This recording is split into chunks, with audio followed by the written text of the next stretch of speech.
Hello everyone, hey, how's it going? It's me, Generic Pie, back with another episode of Peeping Tom Bombadil today, which is when I peep on other people's games from the Discord server. And I've actually been running a little bit low on replays recently. You find people from the server have been sending me many, but if you do have any cool games that you'd like to have featured on this channel, please do send them my way with the passwords. That would be awesome. So I kind of had a little delve through older messages and realized I'd missed a game that was sent to me ages ago by Ace XD, who's been on this channel a couple times before. And this is a Hobbit League game that was played back in February between Ace and B. Shern 53, who I think at the time was very, very new to the server, but has now had a very, very solid start. He's in the kind of top 100, so good job, B. Shern. Meanwhile, Ace, on the other hand, has had a truly kind of, stratospheric rise up the rankings since they last featured on the channel and up to, I think, fifth in the world, which is awesome. So good job, Ace. So this game, don't know much about it. We'll dive right into it. It was between, what am I talking about? Between the Shadow Forces and the Free People. Yeah, so Ace was playing as the Free People, and B. Shern 53 was playing as the Shadow. Ace started out with Riders of Théoden and There Is Another Way, and the Shadow started out with A New Paradise Rising and Balrog of Moria. So definitely better starting cards for the Shadow there. Let's see what the starting rolls are like. Oh boy, oh boy, oh boy. Oof, indeed. That is a starting roll. That is a serious starting roll. 1, 2, 3, 4, 5 character dice. So yes, what'd you do with that? What'd you do with that? Not a single muster. And I mean, the one thing that I've done in this situation in the past is I just send this army up the kind of the highway and just go and start rushing them towards Woodland Realm. Maybe you could play some cards, play Balrog, but all in all, not ideal for the Shadow. Much better role for the Free People. Starts off by playing Balrog and Moria, that makes sense. We get some fairly typical army moves, although the Nern army does come up. Okay. Fellowship moves, they are missed. Army moves to Morannon. Fellowship moves again, they are hit on a 6. And it's a 0 reveal, so the worst tile draw you could possibly get. That's pretty miserable for Ace. Bishan moves the army up from Morannon to Daggerlad. Ace decides to go for the Iron Hills and Old Forest Road moves. Normally I'm inclined to move this army up. But I suppose with Riders of Théoden in hand, Ace is probably waiting to play that before they move this army. Which I think makes sense. So I guess you could have used the hybrid to play the card and then move, but it doesn't feel great to use a hybrid to play a card. So I can see why Ace has done that. You can also use the hybrid to hide the Fellowship. We get is it worth a sea die to put a single Nazgul on the Fellowship? Not sure. I feel like if you're going to do that, I would at least get all of the other Nazgul into the same army, so when you attack with the Witch King inevitably at some point, you've got the full stack there, so either put them all in here or put them all in here. The elves go down a step. Okay, so it doesn't... Oh no, of course they couldn't hide because Scandy's not dead. What am I talking about? So yeah, reading the elves. This army moves up another step to No Man Lands, and we go on to turn number 2. Ace draws into Faramir's and Mithril Coat and Sting, so getting all the kind of awkward cards that you want in Mordor very, very early. If the Shadow gets Warm with Sorrow and Toil, that will be very, very annoying. Meanwhile, we get Stormcrow and Candles of Corpses. Candles of Corpses. I keep saying Candles for Corpses.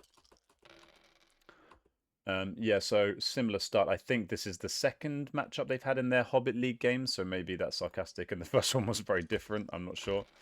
Anyway, so Ace switches the guides, so now you can use a Palantir to hide with Aragorn's ability.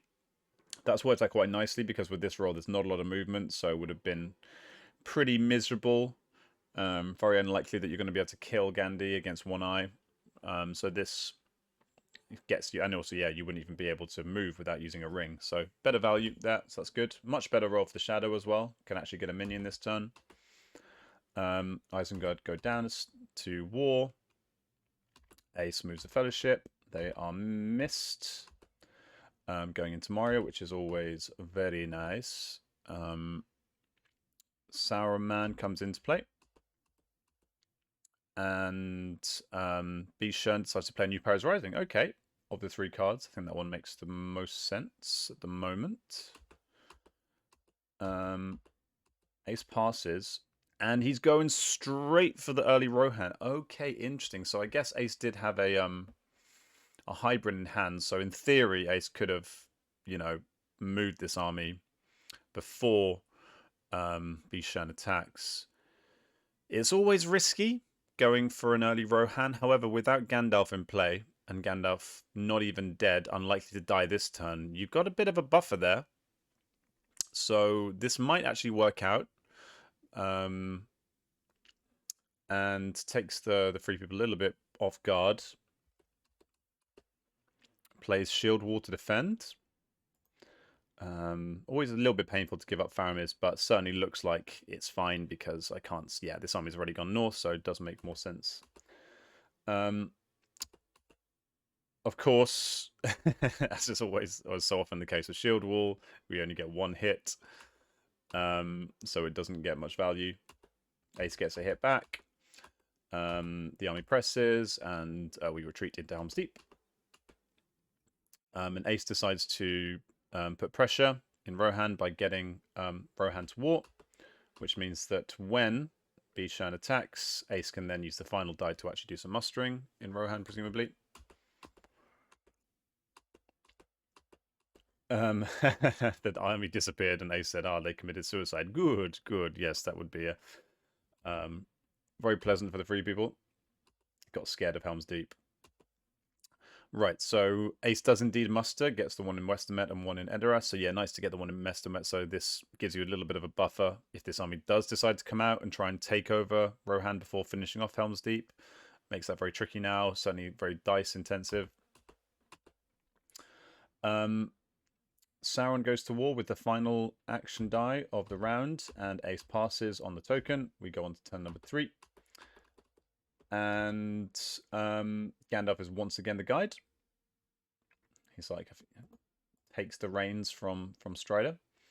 Challenge of the King and Power of Tom Bombadil. Oh man, these cards, not the best cards for the 3 people, I must say. I mean, an advantageous can be useful, and you've got a daylight / but these just, sometimes it's just like that as a 3 people. You just can have a whole hand of cards that like you can't really do that much with. It's very frustrating.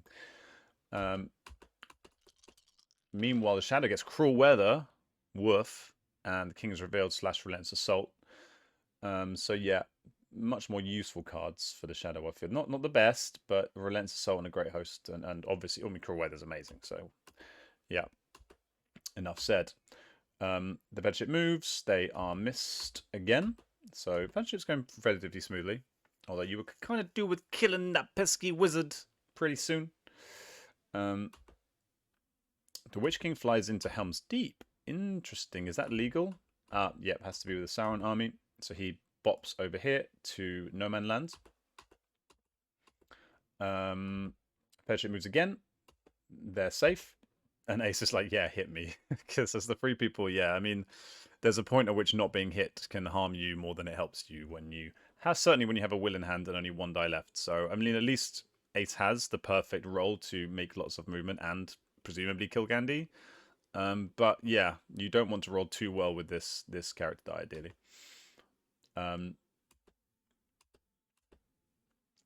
Okay, so Bichon is moving the armies towards the respective elven strongholds. Ace moves again. And this time it's hit. Hooray. Imagine if it's like a 0 reveal into an eye. Okay, it's a 3. Perfect. So that's very good. Things looking pretty good for the 3 people here, I'd say. I mean, okay, this is ominous, but Rohan at war is going to cause problems. Shadow hasn't got great. I mean, they've suddenly got 2 more attacks this round, so not going to be able to get much under siege. I mean, I suppose you could get Lorien under siege, but that's quite not ideal. So yeah, we'll see. Looking good for the free people. Another army goes missing. This is like the leftovers. It's like 10% of the orcs in Middle Earth disappeared one day. Okay. And draws a card, draws into Phlox. Ace passes, plays Phlox. Okay. Phlox is... I think that's a game that, like... I used to play a lot more when I started out on the server, and the more I played, the less I tend to use it for very specific circumstances around kind of getting into Mordor or going through Moria, but generally speaking, I prefer to keep that for they're terrible these days. Attacks into Old Forest Road. Do we have any scouty cards? Or nope, so no cards all round. Old Forest Road fella gets bopped on the head, perishes, and with no damage done to the gigantic Army of Darkness. Gandalf comes into play, takes the customary position in Fangorn, and we get a Candles of Corpses. What's it going to be? What's it going to be? What's it going to be? A 2. Respectable.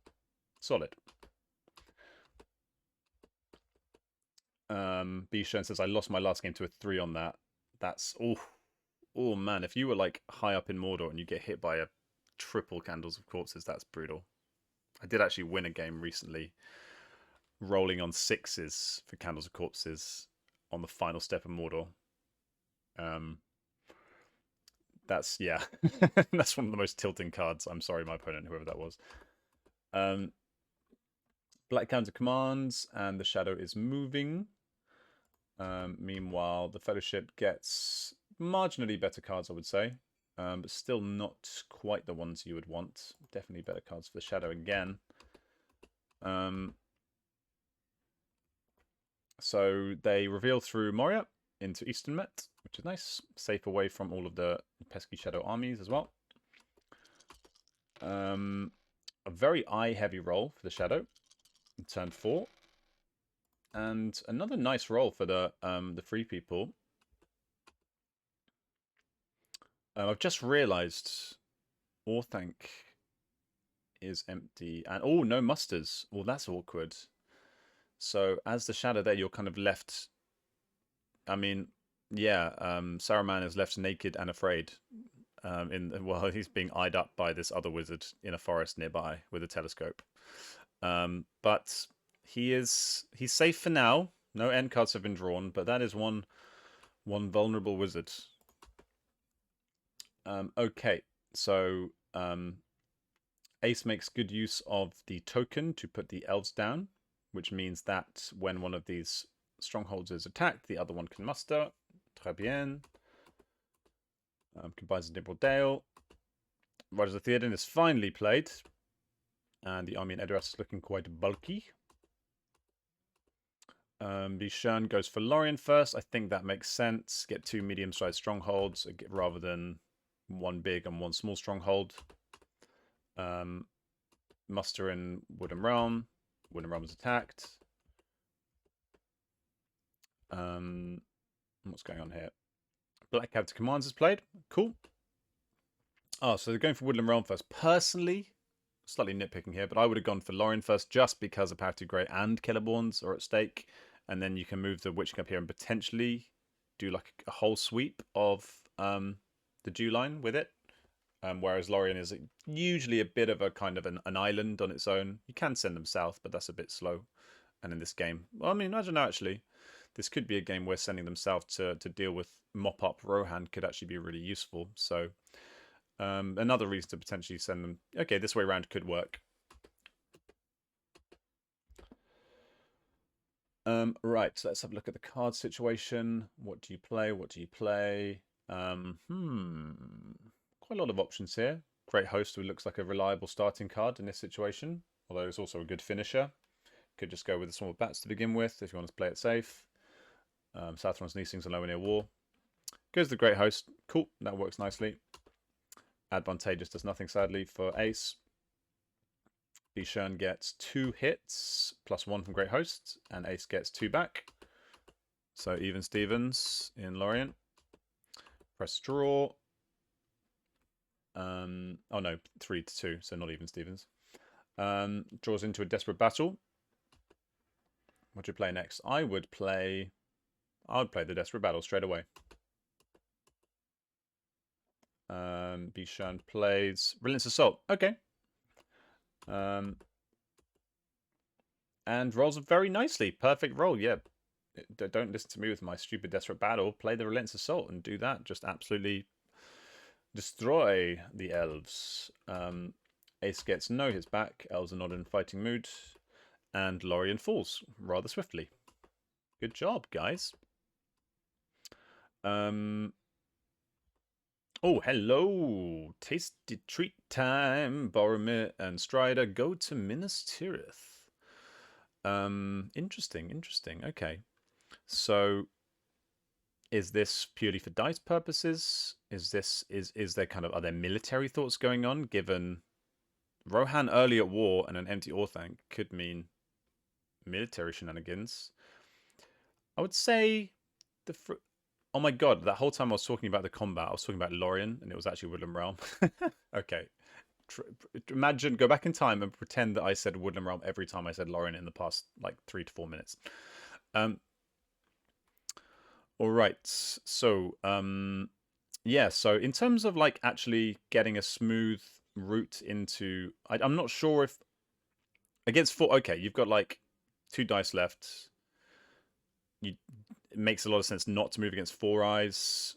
This can buy you some time if the Shadow Military goes quickly. It gives you two win conditions basically as a free people, and also leaves you less susceptible to like pure RNG in Mordor.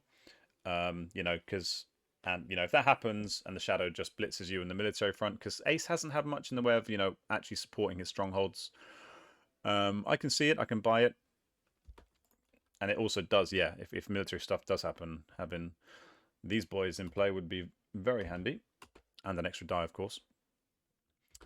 Alright, and with the final die, Bichon draws into Olokai. Then we get the king. The king is truly revealed in Minas Tirith. We go into turn 5. Oh wow, you've got the triumvirate of beautiful bullshit. Bilbo's Mithril Coat, and there's another way when you're in Eastern Met. You don't want to get rid of any of those cards, but you might have to, because that is overkill. Really overkill. Maybe that's part of the reason why Ace was happy to do this, actually, because when you've got Mithril Coat and there is another way, and, well, now Bilbo Song especially, you've got a lot more, chance of, getting a smooth Mordor track. Meanwhile, we get Isildur's Bane and return to Valinor for the Shadow. All right. Okay, so finally we do have a muster. So I think as a Shadow... Wow. Okay, well, wow city. Okay, and equal dice for the Shadow and the free people. So that's... You don't like to see that as a Shadow. That's a painful thing to witness. All right, so they're mustering here, which means you know that the wizard is safe. Okay, so maybe you're not in quite as much of a rush to muster here, but the free people have to be very wary of that fact. I think the Shadow also, they're in a situation here also where if Ace were to come and attack into Helm's Deep, as a Shadow, I would want to be taking this down. I've had it before as Shadow where I leave it a little bit too late to finish off an army in Helm's Deep, and you can, if you get attacked into it in a field battle, that can really, really screw you up. Getting attacked into a field battle in this situation, and then they play like a really powerful card against you, it can mean that you don't even take Helm's Deep. It can just cause chaos. So that could also be tricky. I'd be keen as a Shadow to take down the rest of Helm's Deep ASAP. Bichon says lots of Rohirrim. Yes, indeed, lots of Rohirrim. So the Witch King relocates to Lorient. And also some Nazgul in Helm's Deep to make this more of a sure thing, presumably. Ace plays X and Boat. Need that extra protection for the Fellowship now, especially. Helm's Deep is attacked. Sorry, actually, Lorien. What cards have we got? All right. So character card being played has to presumably be Cruel as Death, I guess. And defensively, not much going on here. Not much going on. Oh, what am I talking about? Forgot about the old Balrog card. Sneaky Balrog hanging out on the table, hidden in plain view. It's funny how, yeah, I've forgotten that a few times actually. When you're playing as the free people, especially if it's played a little while after it's put on the table, it's like can creep up on you sometimes if you're not paying attention. So 2 hits for the Balrog, 2 fiery swipes. Bichon gets excuse me, sorry, I keep zooming in and out by accident. Just a 1 hit on the combat roll. Ace gets 1 hit back. Press and draw. Draws into the lidless. Oh wait, sorry. Okay, draws lidless eye, kills lidless eye. Good choice. Presses. Oh, didn't play a card there. Did not play a card there against 2 guys. I think that's a bit. I think when you've got a fully stacked hand here, I would absolutely be playing a Desperate Battle there just to get that thing done, so you can make better use of your remaining dice.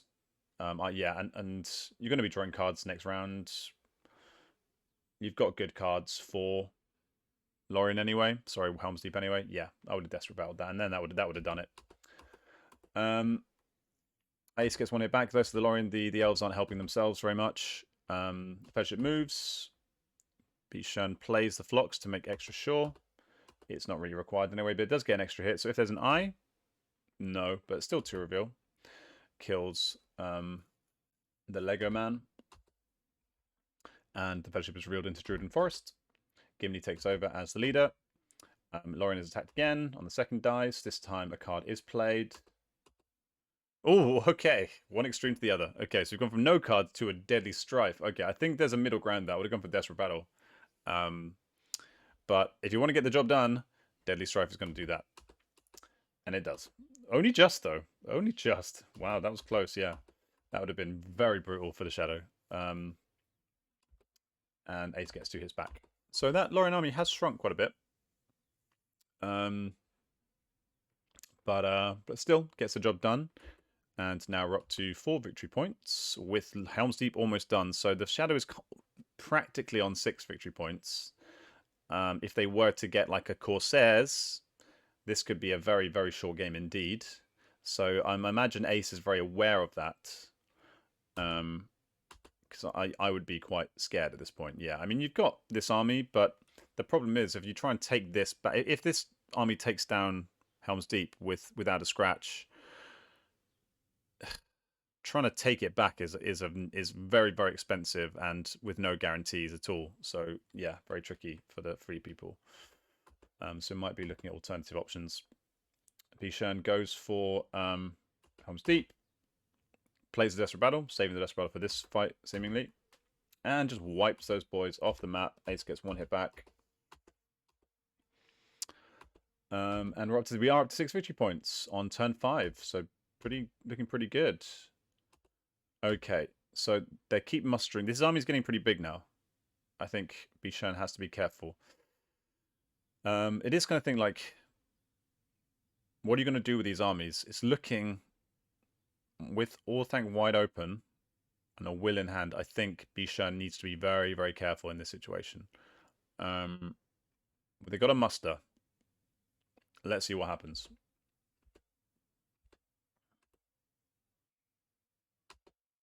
Okay. Right. This could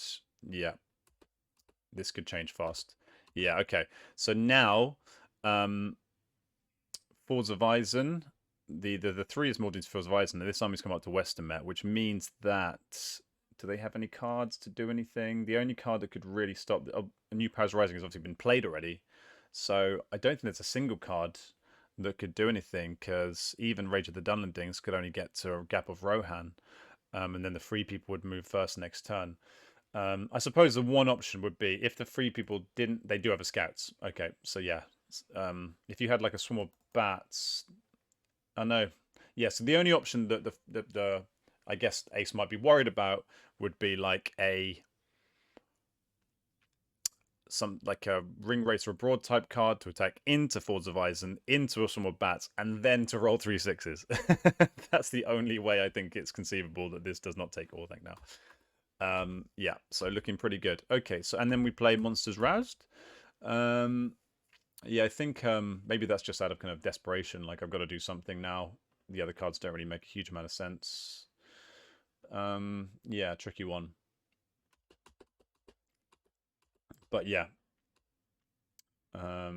Beach says, don't know if that was actually good, but it might be fun. Yeah, I think like Monsters Roused is a fun card, not always an effective card, but it's quite fun to play with. Draws into Shadows of the Misty Mountains and Nazgul Search. The 3 people get Red Arrow has the Stewards, kills Challenge the King, Sudden Strike. Right, so okay, so lots of musters for the 3 people. How's that Rohirrim force pool looking? Okay, so you can get basically all of the rest of the Rohan mustered this turn, which is nice, and also obviously take Orthanc, which is the key thing to do. Oh, almost. Well, actually, yeah, they've got 2 wills, so that's fine. So presumably, well, yeah. So do that. What do you do with the second movement? Moves them onto Eastern Met. Yep, absolutely, great. So as a shadow, tricky situation here because you can take this back, but then you're going to leave Helm's Deep empty. Or if you don't need to take, you could send all but 1 or something like that. Since this army's now moved out of Eastern Met, and then it might take but a little while for the 3 people to retake Helm's Deep. But there's 2 schools of thought here. Either you just charge on and go for 10 and try and beat the 3 people to the military, or you get defensive and take back the initial stronghold against, in this case, a smaller army.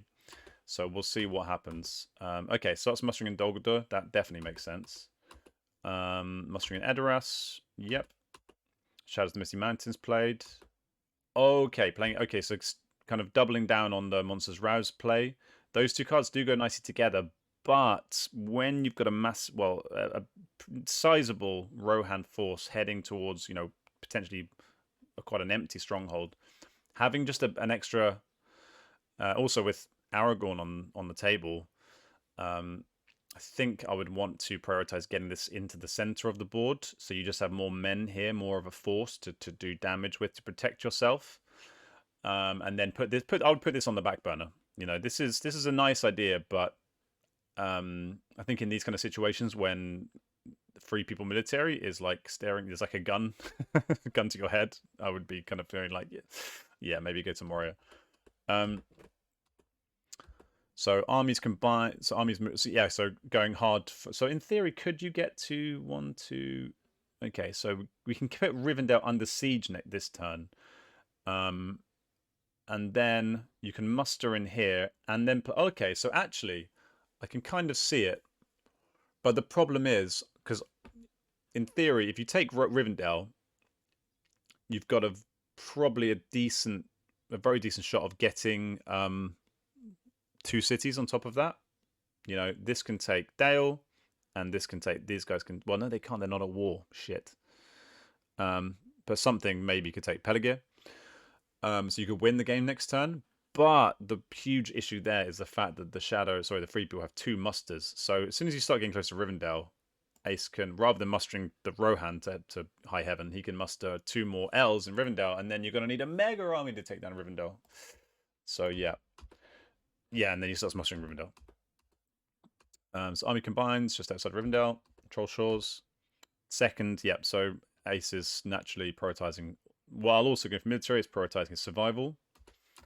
Rivendell is attacked. Ace moves the Fellowship. So at this point, Ace is probably thinking, oh, I could go for Dol Guldur, but muster, and then he could have Orcs multiplying again, or in this case he has Olokai, so that could go. It's not quite a big enough army, so you're kind of laying the groundwork for a potential military assault. Maybe Ace is just like playing his cards closer to his chest, hoping that you draw into something like a Through a Day and a Night, which could then open up other possibilities, like Morannon is open. If you get enough movement and a Through a Day and a Night, you can even go for like a Barad-dûr. You can do all sorts of things. You can threaten a lot of things. Bichon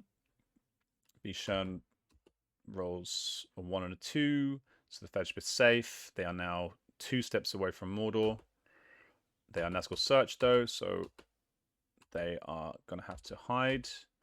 And then we play the red arrow to keep buffing this up. So maybe this army's being... This can go either way. It can either go to kind of protect Orthanc, or it can go to buff up the Eastermet army. And Bichon says literally all of the Rohirrim. So yeah, we've had every single one except one little schmuck who's still going like, oh hey, like the last guy to get picked in the football game. The South Rons go down 1 step, which could be important if that is the idea to get get up to 10 next turn. Gonna need to roll a lot of attacks to do that though, and this needs to go extraordinarily well. That's a 10 HP against a 8 HP. You need monumental luck to take that down. Probably going to need Shadows Gather, lots of mustering. By the law of averages, this will not win against this most games. Eagles are coming and has stewards. Okay, so heroic. I mean, these cards are becoming slightly more useful for free people military stuff if we get the companions involved. Oh, and another scouts as well. 2 scouts, too much. And it keeps both the scouts. That could be really useful. Or oh my, oh my. Oh, I just saw the roll. No, this is like worst case scenario for the Shadow. I mean, I was watching Disgruntled Veterans really good video the other day where he was talking about doom stacks. I think I've really heard that term. Maybe that's a board gaming term that's used across a lot of games, but I really like that, like a doom stack. And this is like a doom roll. This like is an absolute like game killing roll that Bichon has just rolled. Not a single, only 1 attack, 1 muster, 4 palantirs, and 3 eyes. Well, 2 eyes rolled into. That's horrendous, and that really gives Ace a lot of options here. I mean, oof, yeah, big oof, big oof. We'll need a couple of minutes. I'm going to take a couple of minutes here just to have a look myself. All right, so arguably the thing that sucks the most here is that you can't even take back Orthanc. Like, if you haven't got a ring, like, there's an argument there that maybe that's why you should immediately take back the previous round because of eventualities like this, even if it's going to slow you down a lot in the military. You can't legislate for roles like this though, but it's always a possibility. But yeah, so Aces, because of the sheer scarcity of options for the Shadow, it opens up the options massively for the free people. Moria's on the table now because this army hasn't got any leadership in it. Morannon's on the table. You can just about 1, 2, 3, 4 attacks in a ring. So 1, 2, 3, 4. You can't win the game this turn. Oh no, wait. 1, 2, 3, 4, and then a 5th attack with a ring. So that could work. Obviously, you can go for Dol Guldur. The same mustering applies. The problem the free people has is the free people doesn't know what cards the Shadow has. We know that Shadows the Misty Mountains have been played, which makes Moria a much tastier target. There are always huge mustering cards in Mordor, and with that leader in Gorgoroth, if he had whatever it is, not many kings, it's Musterlings of Long Planned War. Has that been played? Let's have a look. Musterlings of Long Lord has been played, so that does make Mordor much more of a tempting proposition, because you could even go for Morannon when he moves in, and then next turn go for Barad-dûr, potentially, once you get it into siege, because he won't want to fight a field battle. He could have Pits of Mordor, which means that he can then muster all over the shop, but ideally you want to finish it this turn, I think. So you could just gamble on there not being any Orcs multiplying again and go for Dol Guldur. That's because that's 1 card, really. There's 2 cards, but especially that 1 card is the one you're really worried about. And as a Shadow, I think I would just start cycling for those cards. Start cycling strategy cards and pray you draw into Orcs multiplying or Pits of Mordor or whatever, depending on which direction he goes. We'll just take a couple of minutes here. No particular reason. Nothing to be scared of. Everything's good. Everything's fine. All right. So the army goes, okay. Path Celebrant. Does that mean he's going for Moria? Interesting. And this army's coming across. Okay, so this army can act as a go to Orthanc, I guess. In case, I mean, there's nothing that I don't think there's any conceivable way of this army actually um, taking back Orthanc this turn, but this could protect Orthanc for next turn if there is a next turn.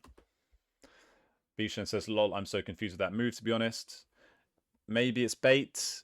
You know what? It could be bait. Maybe he's hoping that Lorien attacks into this because obviously he's got 2 scouts that would give him a free movement towards Dol Guldur, which means he can only do 1 muster into Dol Guldur, or actually maybe even no musters into Dol Guldur. So I'm guessing that's the thinking here. He's got enough moves to still kill Dol Guldur this turn. So I'm guessing that's bait. Or he's hoping that he'll use a muster in Moria instead, because it looks like he's got, even though he's still the same distance between the 2 respective strongholds, it could, someone could get knee jerky and go, oh shit, put a, an elite in Moria, and then you can't get an elite in Dol Guldur. Plays Issadar's Bane. Okay, so this is a little bit like the dog with the house on fire, going, everything's fine. I'm just going to keep playing as if nothing's happening. A classic, obviously, you get the eye with Issadar's Bane. But yeah, I think, I mean, you're probably thinking, what can I do with all of these musters? I mean, you can't play Olokai yet. This isn't useful really at the moment.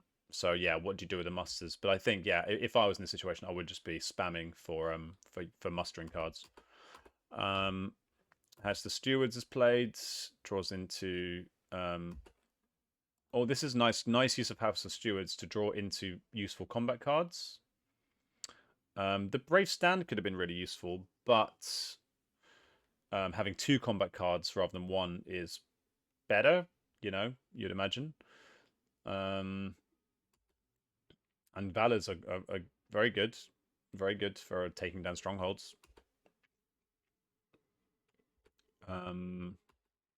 Okay, yeah, so kind of continuing to go down basically just hoping that you hold and then you can win the game by more conventional means next turn as Shadow. Now, yeah, okay, this is what I was thinking. Once you've got this army near to its prey, get the leaders in, and also Gandalf as well. So yeah, we got the whole gang back together. They've all flown across around the map and then come back to meet in Carth Celebrant with the Rohirrim to take down something. Now we start drawing strategy cards, but Denethor's Folly is not the one you're looking for.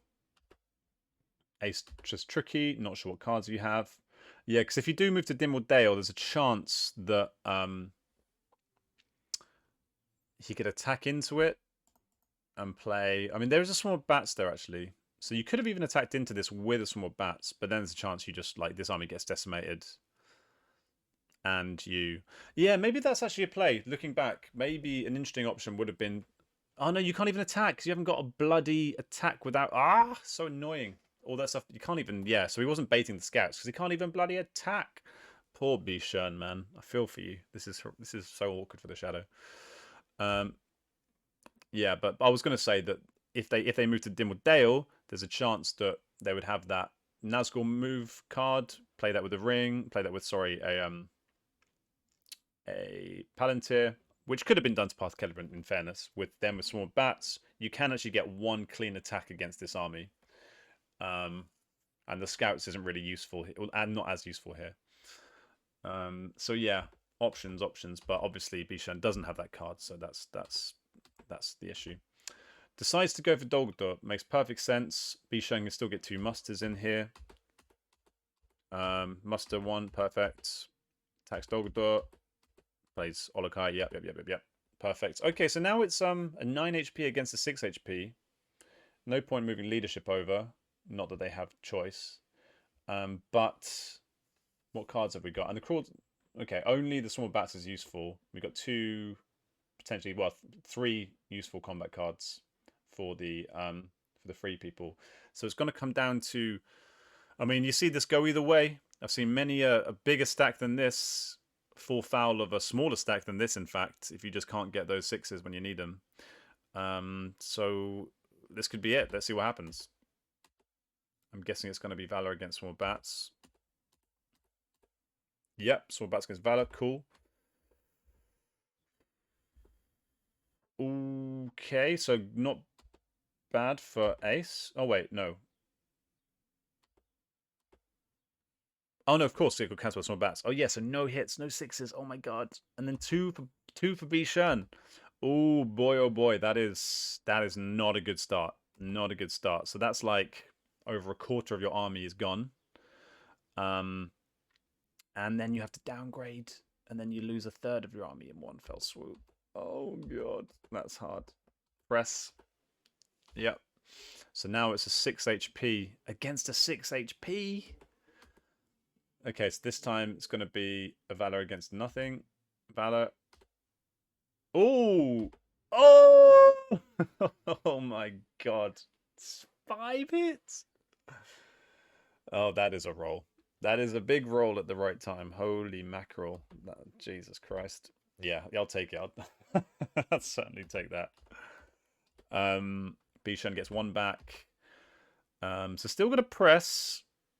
Rolling on 5s, though, I guess, with the Captains of the West. So you think that's going to be enough. We'll see, though. It's not a guarantee. Not a guarantee. Although they can use the Heroic Death just to soak up some hits. Or a hit, if they get one.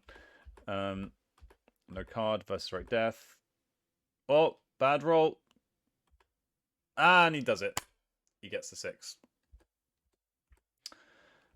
1 back. And then Ace says, WTF just happened. GG, that was wild. Yeah, so that was, yeah, pretty mad game. I mean, that just shows how brutal this game can be sometimes. I thought Ace played it really well. I think Bichon was actually quite unlucky, because I think in the 2 turns after getting Gandalf came in, I think he only got 1 muster in total. 1 hybrid die, no musters rolled. So maybe just got distracted. I've been there myself. I literally lost a game against Wems, like the earlier today. Exactly that situation. I was like doing pretty well as Shadow. I did a really nice play in the Jew line, and I thought that I was safe. Used my final muster, and then realized that he had the exact dice to take Moria and Mount Gundabad. So like, I was just so annoyed with myself. But I just got so, enveloped with my plan that I just and then I just figured, oh, he'll probably be fine. And narrator, it was not fine. But yeah, and then that roll, the kind of the death roll, followed by the mega roll from Ace. But you got to take those big swings if you want to win like that. And I think in that one turn that the kind of the prior turn, I think if I was in Bichon's shoes, I would have either strongly gone for taking back Orthanc, or I would have started mustering forces to kind of deter this army, get an army into position to try and protect your weakest points, basically. Got this army in here, got the Shadows of the Misty Madness to Moria, and just started getting an army somewhere in the vicinity. The problem is, though, the real problem with that is that Ace could just comfortably win a ring victory that way. So you're really stuck. You're really stuck. And if he hadn't had a complete death roll, there's a chance that Shadow just does get over the line to 10 points in the next 2 or 3 turns just by grinding down Rivendell and taking down 2 cities. So yeah, tricky one. But well played, guys. And yeah, thanks for watching, everybody. Got any replays? Send them my way. Like and subscribe. We'll check the stats. We can't see the actual dice here, but yeah, very high on Ps, as you'd expect for the Shadow. Very low on high. They're low on, yeah, felt like they were low on musters in general of all kinds all game. And very high on wills. So low on, well, a little bit down on characters, but up on movement overall. And the wills are obviously the most versatile of all. So that's, yeah, worked out nicely for Ace there. But yeah, thanks for sharing. And have a good one, people. Ciao, ciao.